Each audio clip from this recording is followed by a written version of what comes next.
How to add Passkey on Binance app. Enable Passkey in Binance. How to add a Passkey on Binance application. Hey guys, welcome back to the channel. If you want to enable Passkey on your Binance account, here are the steps that you need to follow. So first and foremost, launch the Binance app and go to the homepage. But before that, make sure to log in using your credentials.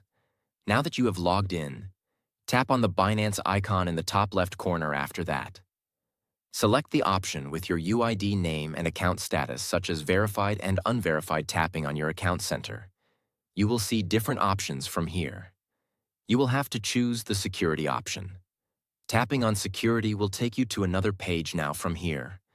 Locate and tap on Passkeys. After tapping on this, tap on Add Passkey and choose Passkey as authenticator. This will now enable biometric authentication or security keys for the secure login. For the next step, you'll have to verify your email and set up the code that is sent on your email. Once you have done so, you will see options to choose a device. This is USB security key.